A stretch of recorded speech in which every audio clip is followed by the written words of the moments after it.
목사님들 모임이 이제 있어서 잠깐 제가 참석하고 차 한잔하고 뭐 또 식사도 하고 오기도 하고 이렇게 했는데, 목사님들 모임에서 모두의 화제가 신의 악단이라고 하는 영화를 봤냐, 아직 못 봤냐, 빨리 보라, 뭐 전부 이렇게 해서 봐야 되겠다 이런 얘기하는 걸 봤습니다. 이성규 장로님 꼭 보라고 말씀하셔서 저도 지난주에 가서 봤는데, 이런 영화는 극장이 오래 걸리지 않고 조금 지나면 내리기 때문에 아직 보시지 않은 분들은 꼭 보시기를 바라고요. 우리가 얼마나 평안한 가운데 축복 속에 모이고 예배하고 있는지. 북한에서는 예수 믿는다 하면 그냥 죽음이에요. 처절한 죽음이에요. 그래서 우리가 북한을 놓고 더 기도해야 된다. 그래서 영화를 보시고 기도해 주시면 감사하겠고요. 모임에서 두세 번 모임을 갖고 이제 얼굴을 알고 지낸 사람이 찾아와서 목사님 돈을 몇 천만 원 좀 빌려줄 수 없겠습니까? 이런 사람이 있었습니다. 빌려줄 돈도 없을 뿐더러 잘 알지도 못하는데 그 찾아온다는 그 자체가 잘못된 거죠. 여러분, 교회에 와서 잘 친하지도 않는데 돈 얘기를 하고 빌려달라 하는 거는 굉장히 조심하시기를 바라고요.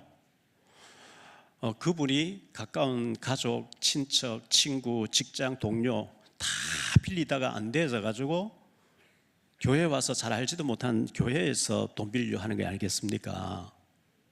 그냥 내가 그냥 도와주고 받지 않겠다 이런 사람은 도와주셔야 돼요.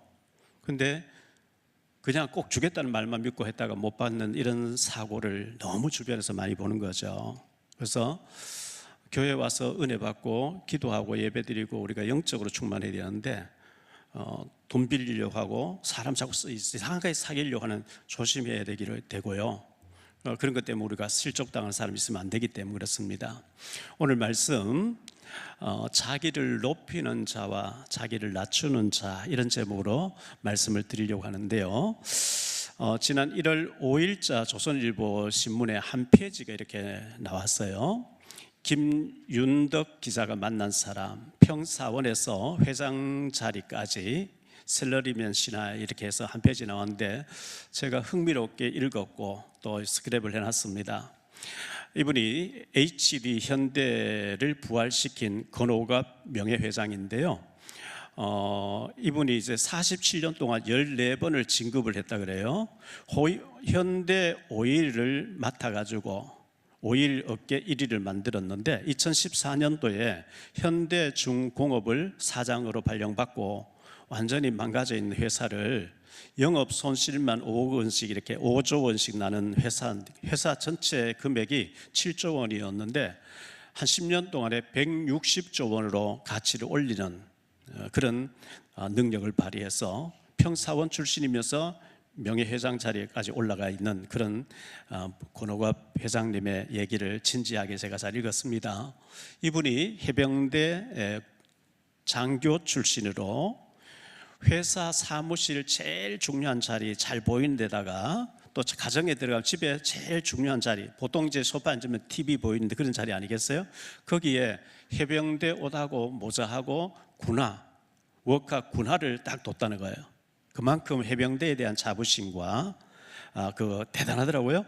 연평도 포격 사건 이후에 그 찾아가서 그 이제 부상당한 사람들 위로금 주고 밥도 자주 사주고 했는데, 이분이 이제 얼마 전에 그 딸이 결혼하는데 축사로 나와가지고 나라 없으면 다 끝이다. 정말 너희들 나라를 사랑하면서 행복하게 잘 살아라. 축도를 그렇게 했다 그래요. 이분의 우선순위, 자기 철학이죠. 최고의 자기 삶의 우선순위를 나라, 국가를 위해서, 두 번째가 회사를 위해서, 세 번째가 가정이라고 이렇게 철학을 얘기했더라고요.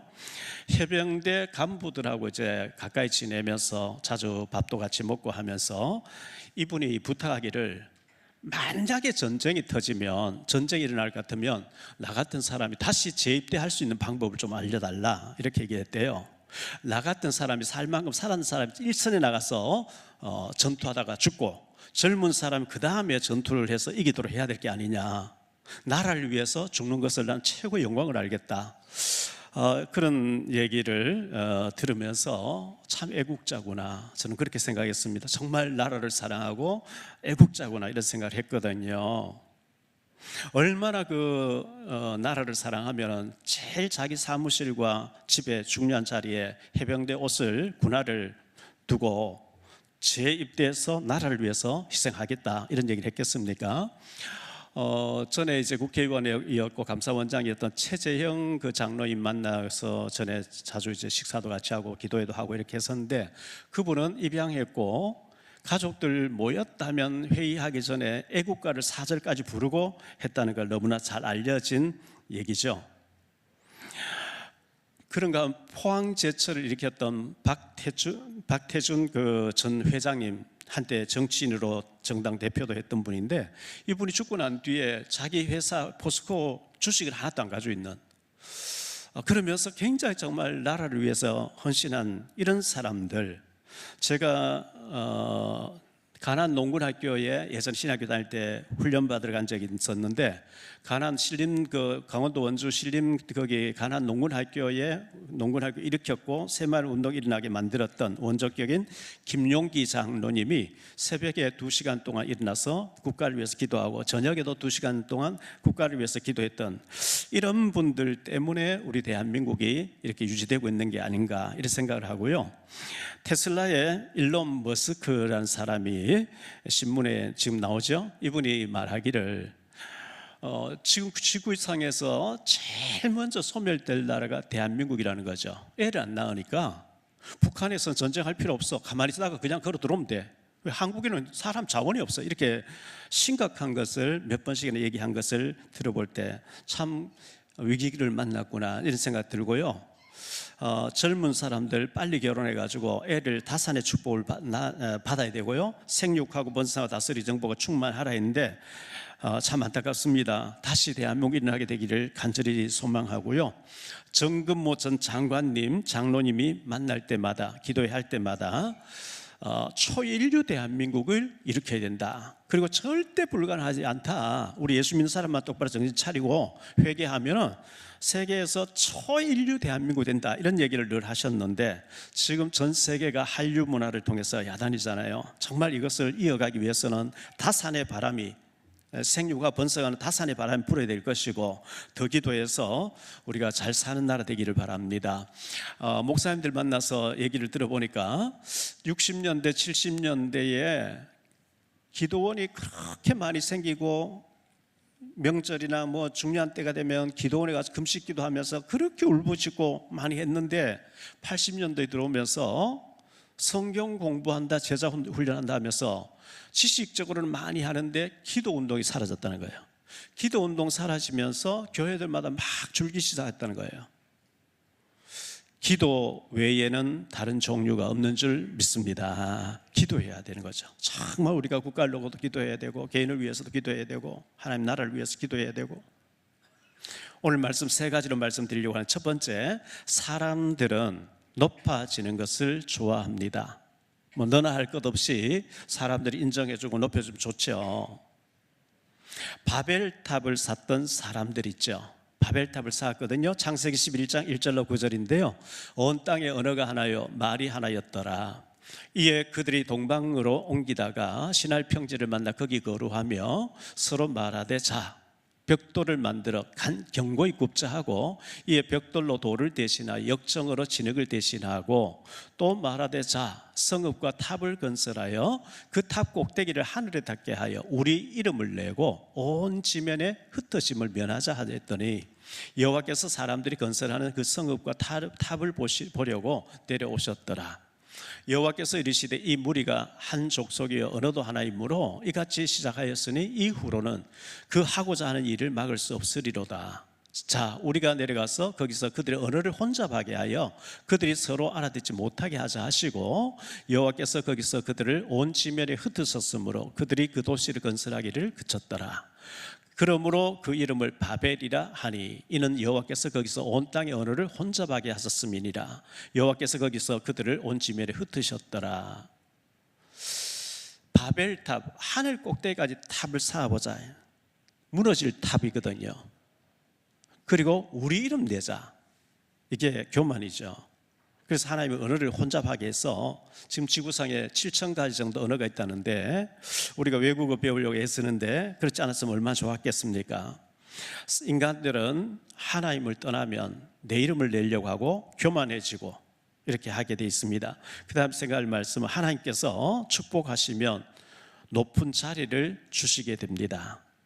축복하시면 신명기 28장 13절에 보니까요, 여호와께서 너를 머리가 되고 꼬리가 되지 않게 하시며 위에만 있고 아래에 있지 않게 하시리니 오직 너는 내가 오늘 네게 명령하는 내 하나님 여호와의 명령을 듣고 지켜 행하라, 이렇게 말씀하고 있어요.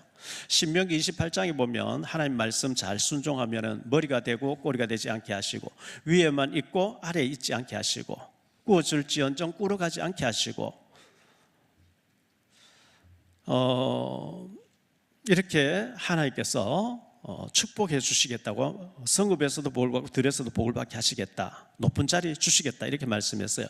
운동선수가 먹고 싶은 거 먹지 않고 자고 싶은 거 자지 않고 극단적인 그 자기를 연단하고 해서 열심히 훈련해서 올림픽 나가서 금메달 따게 되면 최고 높은 자리 가서 애국가 울려 퍼지고 그때 눈물을 흘리면서 기쁘잖아요. 사진 찍고 인터뷰하고 할 때요. 그러나 전혀 그런 과정 없이 사기꾼이 사기를 치기 위해서 접근하고 가짜로 막 진짜같이 흉내해서 사기치는 사람들도 참 많이 있거든요. 이승만 전 대통령이 자녀가 없었어요. 그래서 자녀를 입양을 했는데 이강석이라는 사람이었거든요. 제가 14살 때 저의 둘째 형님이 대구 태평로라는 곳에서 양복점을 조그맣게 그때 전 비포장도 그러고 화장실도 수세색으로 퍼가지고 퍼 나르고 할 때, 그때 연탄 떼고 할 때인데, 그때 TV도 몇 집에 건너서 있고 할 때 하루 종일 양복점에서 일을 하시면 미싱을 하시면서 라디오를 많이 근데 라디오를 드라마 이런 거 듣는데 가짜 이강석 사건, 이게 드라마로 계속 이제 라디오 드라마로 계속 나온 적이 있었는데요. 이 가짜 이강석이라는 사람, 이 사람이 가는 데마다 이강석 닮았다, 이강석 닮았다, 너 진짜 이강석 아니냐, 이런 얘기를 참 많이 들으니까 이 사람이 저 경주 같은 데 가서 우리 아버지가 대통령인데 지도세도 모르게 가서 이렇게 막 홍수 났는 거 살펴보고 오라 했다. 그러니까 경찰서장하고 군수시장 이런 사람이 와서 막 극진히 대접해서 다음에는 봉화로 간 다음 봉화로 또 연락이 또 마중 나오게 이렇게 막 다니면서 술 파티와 막 대접을 받았는데, 대구 도지사인데 왔는데 도지사 딸이 이강석과 같은 동기인데요. 오빠 했는데 몰라본 거죠. 이래가 들통났던 그런 가짜 이강석 사건이 있거든요. 네이버에 이강석, 가짜 이강석 사건 치면 쫙 나올 거예요. 가짜들이 판을 치고 있어요. 사기꾼이 그렇게 많아요. 이런 때에 우리는 어떻게 해야 될까요? 잔치의 상석에 앉지 말라고 주님께서 말씀하십니다. 마태복음 23장 4절로 7절인데요. 또 무거운 짐을 묶어 사람의 어깨에 지우되 자기는 이것을 한 손가락으로도 움직이려 하지 아니하며 그들의 모든 행위를 사람에게 보이고자 하나니 곧 그 경문띠를 넓게 하며 옷수를 길게 하고 잔치의 윗자리와 회당의 높은 자리와 시장에서 문안 받는 것과 사람에게 랍비라 칭함 받는 것을 좋아하느니라. 바리새인들이 그렇단 말이죠. 그때 당시 종교인들이 그랬다는 거예요. 랍비라 칭함 받기 좋아하고 잔치에 상석에 앉는 거 좋아하고 아주 칭찬 듣기를 좋아하고, 너희는 그렇게 하지 말라, 예수님께서 이렇게 말씀하신 거예요. 예수님의 제자들이 서로 누가 크냐고 막 다툼이 벌어졌어요. 그때 예수님은 섬김의 본을 보여주셨는데요. 요한복음 13장에 보면 세족식을 해줍니다. 최후의 만찬을 하시다가 허리에 수건을 두르시고 세수대야에 물을 떠서 제자들의 발을 씻겨주죠. 베드로 차례가 되니까 베드로가 내가 주님을 씻겨드려, 주님이 왜 내 발을 씻깁니까? 내 발은 절대 씻지 못합니다. 이렇게 했을 때에 내가 너의 발을 씻겨주지 않으면 너는 나하고 상관이 없다. 그래 주님 모욕까지 다 씻겨주세요. 머리도 씻어주시고요 하니까 이미 모욕한 사람 발만 씻으면 된다, 예수님 이렇게 말씀하셨잖아요. 요한복음 13장 15절로 17절을 볼게요. 내가 너희에게 행한 것 같이 너희도 행하게 하려 하여 본을 보였노라. 내가 진실로 너희에게 이르노니 종이 주인보다 크지 못하고 보냄을 받은 자가 보낸 자보다 크지 못하나니 너희가 이것을 알고 행하면 복이 있으리라.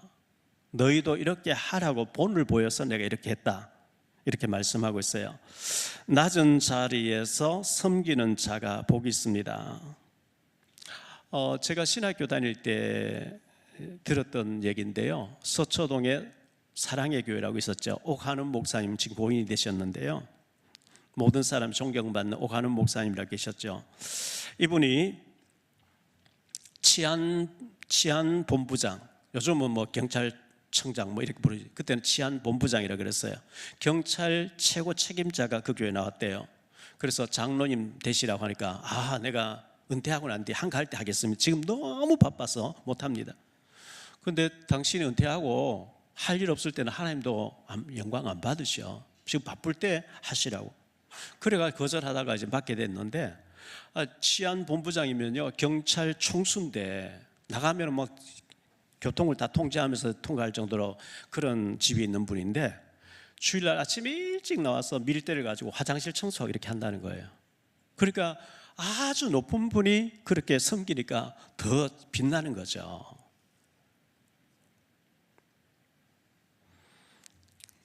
사람들은 대접받기를 좋아하고 높아지기를 좋아하는데 그렇지 않고 섬길 때 참 아름답습니다. 두 번째로 생각할 말씀은 잔치에 초청을 받았을 때 어떻게 해야 되는지 예수님께서 말씀하셨습니다.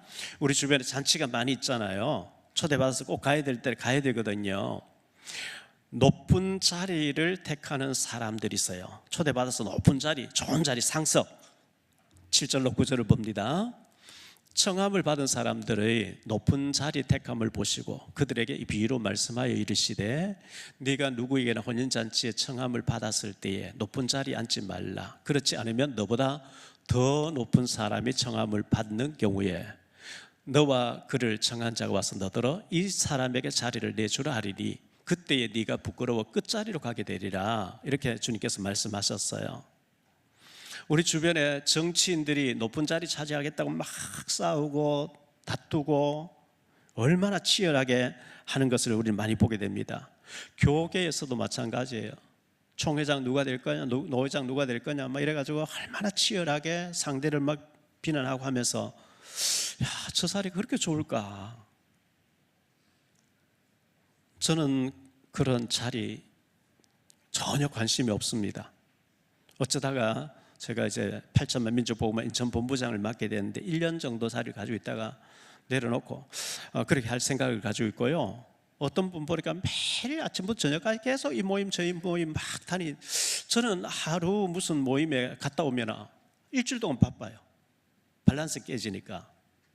성경 읽고 기도하고 책 읽고 운동도 해야 되고 엎드려 기도해야 되고 영성을 위해서 제가 하나님 앞에 엎드려야 될 시간이 너무 중요한데 그 하루만 깨어져도 그렇게 한 주간 힘든데 무슨 능력으로 저렇게 아침부터 일주일 동안 계속 다니고 저렇게 살까? 능력이 있으니 그렇게 하겠죠. 우리 예수님께서는 초대받았을 때 끝자리에 가서 앉으라, 끝에 가서 앉으라 이렇게 말씀했어요. 끝자리가 좋은 거예요. 10절 말씀 볼게요. 청함을 받았을 때에 차라리 가서 끝자리에 앉으라. 그러면 너를 청한 자가 와서 너더러 벗이어 올라 앉으라 하리니 그때에야 함께 앉은 모든 사람 앞에서 영광이 있으리라. 끝자리, 낮은 자리, 사람들이 알아주지 않는 자리, 그 자리가 좋은 자리라고 예수님께서 말씀하시는 거예요. 나는 능력이 뛰어난데 내 배경이 얼마나 좋은데 나는 줄을 못 서서 인간 배경이 없어서 아무도 나를 알아주지 않는다. 그런 법이 없어요. 우리 예수님께서는 저 목동으로 있는 다윗을 뽑아내서 왕궁으로 인도하셨고요. 아벨 몰라 지역에서 밭을 갈고 있는 엘리사를 뽑아가 7,000명의 주의 종들을 키우도록 만드셨고요.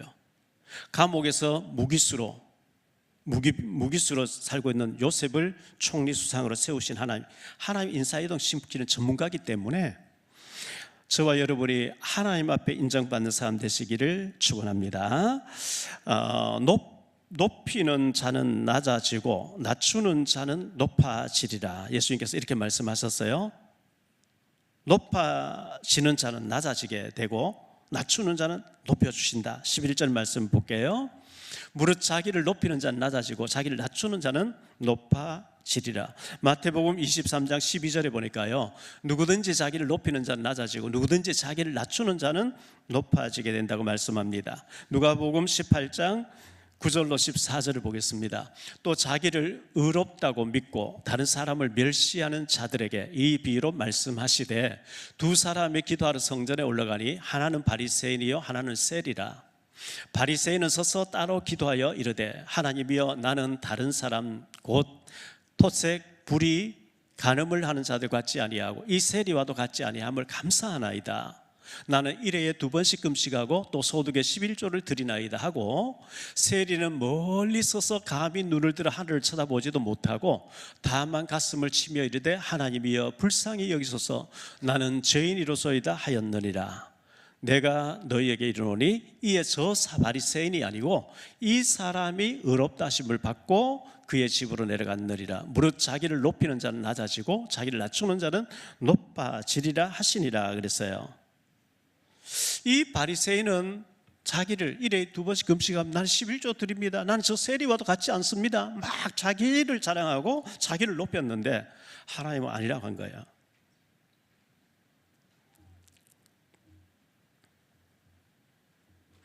존귀 영광 모든 권세 주님 홀로 받으소서. 멸시천대 십자가는 제가 지고 가오리다. 이름 없이 빛도 없이 감사하며 섬기리다.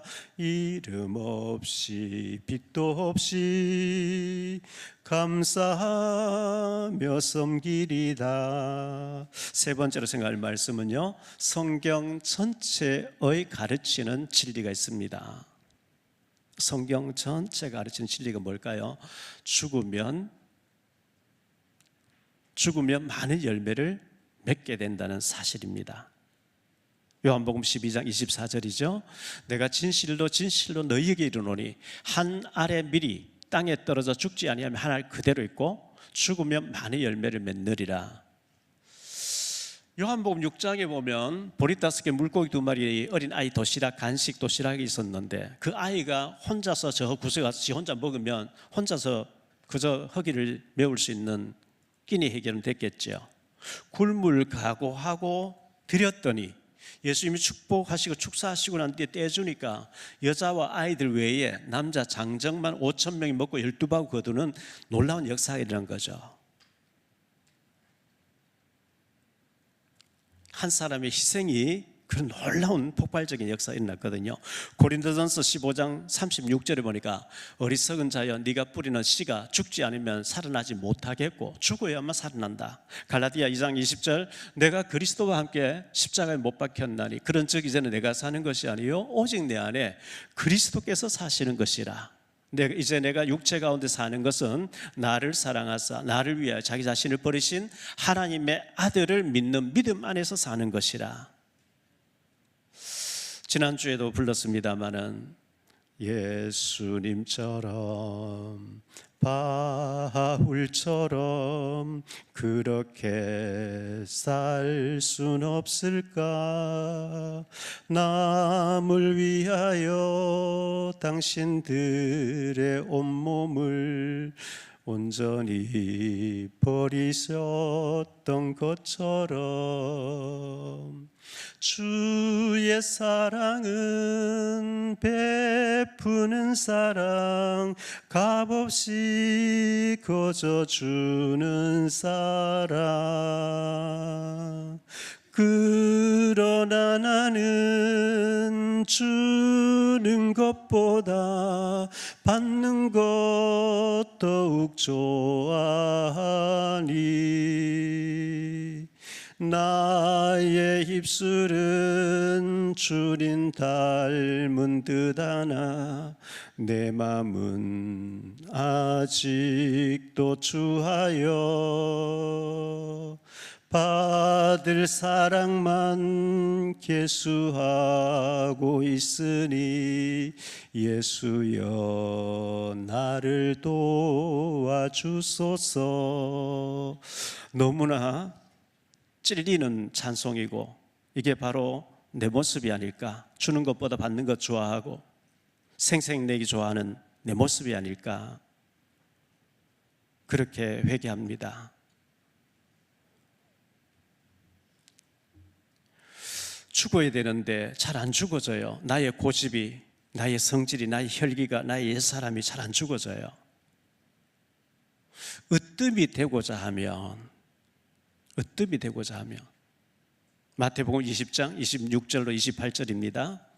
너희 중에는 그렇지 말아야 하라니 너희 중에 누구든지 크고자 하는 자는 너희를 섬기는 자가 되고 너희 중에 누구든지 으뜸이 되고자 하는 자는 너희 종이 되어야 하리라.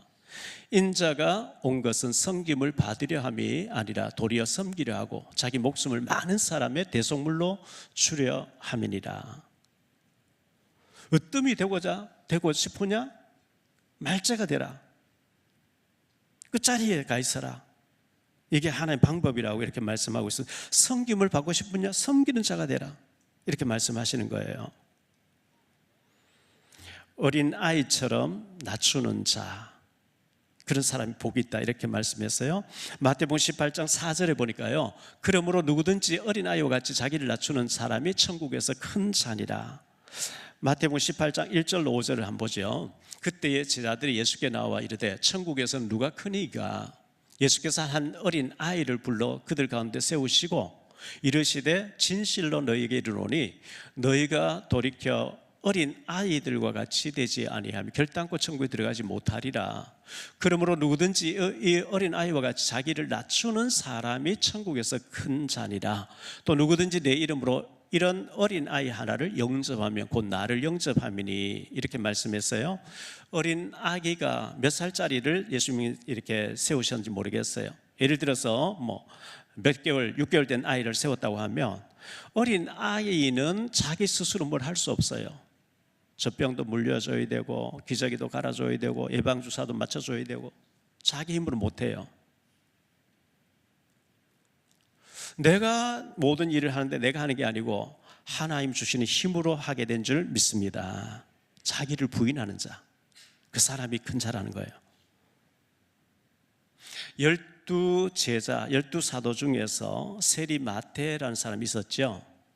레위라고 하기도 하고 마태라고 하기도 하는데요, 예수님 따라 3년 동안 따라다니면서 주로 베드로가 많은 말을 하지요. 요한도 많은 말을 하고 했는데 3년 동안 이 세리 마태는 한 번도 예수님께 질문하거나 어떤 말을 했다고 기록이 없어요. 왜 그랬을까요? 자신의 과거가 세리였어요. 세리, 예수님 당시 세리는 죄인의 대명사입니다. 오죽하면 세리와 창녀 이렇게 동급으로 취급했거든요.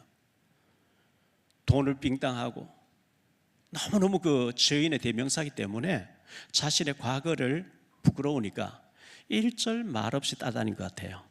아무 대꾸한 것도 없는데, 그런데 마태복음이라고 하는 어마어마한 작품을 남겨서 우리가 마태복음을 통해서 은혜 받도록 만들어준 거예요. 말을 많이 한다고 되는 게 아니고 침묵하고 말이 없는데 너무너무 큰 일을 한 거예요. 창세기에 보면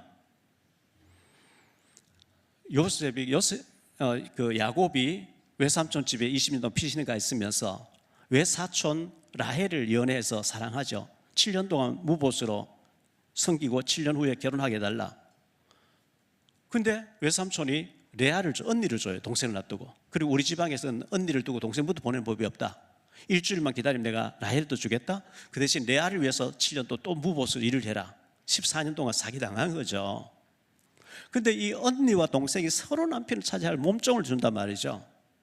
레아의 사랑받지 못했던 레아의 몸종 실바라는 여자가 야곱에게서 갓이라는 아들 낳고 아셀이라는 아들 둘을 낳아요. 그런데 야곱의 12아들들 중에 요셉이가 사랑받고 아버지 특별 사랑받고 좋은 옷을 입히고 하니까 형들이 막 요셉을 죽이자, 막 죽여버리자, 막 팔고 이렇게 하는데 거기에 아셀이라는 사람이 한마디도 대꾸한 적도 없고 반응 보인 적이 없어요. 왜?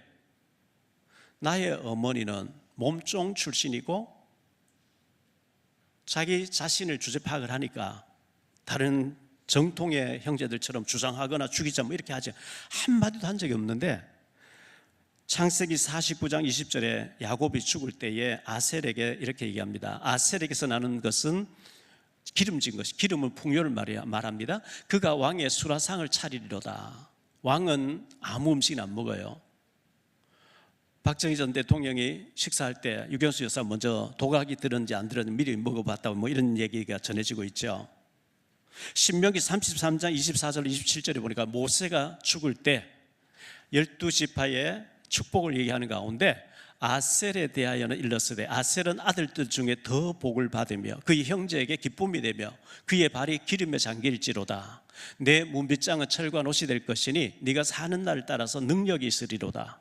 여수른이여, 여수른이란 말은 구원받은 자 이런 뜻이에요. 하나님 같은 이가 없도다. 그가 너를 도우시려고 하늘을 타고 궁창에서 위엄을 나타내시는도다. 영원하신 하나님 네 처소가 되시니 그의 영원하신 팔이 네 아래에 있도다. 그가 내 앞에서 대적을 쫓으시 멸하라 하시도다. 아셀은 자기 출신 성분이 자기 어머니가 몸종 출신이에요. 그래서 뭐 죽이자, 요셉을 죽이자 할 때 동참한 적이 없고 그냥 하나님만 바라보고 입을 닫고 있었는데 하나님은 아셀을 축복하시는데 네 형제들 여러 명 중에서 네가 더 복을 받는다. 사는 날을 따라서 능력이 점점 없어지는 게 아니라 사는 날을 따라서 네게 능력이 더해질 것이라. 이런 축복이 우리 모두에게 있게 되시기를 예수님 이름으로 축복합니다. 결론적으로 말씀 뵙겠습니다. 첫째, 자기를 높이는 자가 있어요. 잔치의 상석을 좋아해요. 높아지기를 좋아하는 사람. 요셉처럼 낮은 자리에 있었는데 하나님이 높여주시면 얼마나 감사한 일이에요. 근데 하나님 높여주지 않는데 왜 나를 알아주지 않는, 내가 얼마나 대단한 사람인지 아냐고 이렇게 하는 사람이 있어요. 조심해야 되죠. 전에 우리가 상가교회 있을 때 이웃교회에서 어떤 분이 오셨어요. 재정을 내게 맡겨주면 안 되겠냐, 내가 막 20억을 모아가지고 세계에서 제일 좋은 교회 만들어주겠다. 오자 말자. 그러다가 그냥 가버리더라고요. 참 조심해야 되죠.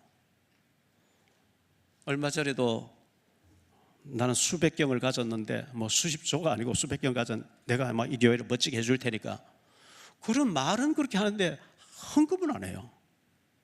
가짜죠. 자기 해달라면 안 되니까 가버린 거예요. 낮은 자리, 자기를 낮추는 사람, 겸손한 사람, 소리 없이 헌신하는 사람, 참 귀한 분이죠. 저는 이제 우리 교회 비가 오나 눈이 오나 궁서 장로님이 뭐 차량 봉사, 차량 주차 관리 애쓰시고 또 차량 운행으로 애쓰시고 청소하신다고 애쓰시고 식당에서 여러 기관에서 보이지 않게 헌신하시는 분들 참 귀하게 정말 저분들 하나님 축복해달라고 기도하고 있거든요. 밤늦은 시간까지 설교를 원고를 해가지고 올리시는 또 집사님 네 분도 계세요. 얼마나 감사한지 모르겠어요. 세 번째, 나를 낮추면 하나님이 높여주실 줄 믿습니다. 엘리야가 3년 6개월 동안 비가 오지 않을 때에 사르밧 과부 집에 가서 3년 6개월, 그 사르밧 과부는 마지막으로 빵 하나 먹이고 아들 먹이고 죽으려고 했는데 엘리야를 보내가 3년 6개월 동안 혜택받게 하신 거 있죠. 구레네 사람 시몬이 예수님 십자가를 대신 지고 갈보리산 올라갔는데 그의 아들이 바울과 더불어 로마를 복음하고 있는 장면이 로마서 16장에 나오거든요. 마태복음 11장 29절에 보면 나는 마음이 온유하고 겸손하니 나의 명예를 배우고 내게 배우라. 그리하면 너희 마음이 쉼을 얻으리라. 저에게 교만한 마음, 잔치에 상석에 앉기를 좋아하고 대접받기를 좋아하고 드러내기를 좋아하는 이런 마음이 많이 있어요. 그런데 그거 다 부질없는 거예요. 저는 늘 기도하기를 주님 앞에 설 때를 생각해야 되는데, 주님 앞에 섰을 때 너 나와 상관없는 일을 해서 내가 너를 모르나니, 이러면 그보다 더 큰 비극이 없잖아요. 사람이 몰라줘도 괜찮아요. 알아주지 않아도 좋아요. 주님 앞에 인정받으면 최고의 축복인 줄 믿습니다. 저와 여러분이 정말 주님 앞에 신실한 종으로, 네가 잘하였도다 착하고 충성된 종아, 내가 너를 기뻐하노라, 주님 앞에 인정받고 칭찬 듣는 우리 모두가 되시기를 예수님 이름으로 축복합니다. 기도합니다. 주님 감사합니다. 우리 예수님께서 초청받았을 때 상석을 조심하라, 사람에게 인정받는 거 조심해라, 끝석에 말석에 가서 앉아라, 주님께서 이렇게 말씀하셨습니다. 그러나 우리는 드러내기 좋아하고 알려지기를 좋아하고 생색내기를 좋아하고, 그런 저의 모습을 회개합니다. 주님 앞에 인정받는 신실한 종으로 쓰임받게 하옵소서. 주 예수 그리스도 이름으로 축복하며 기도하옵나이다. 아멘.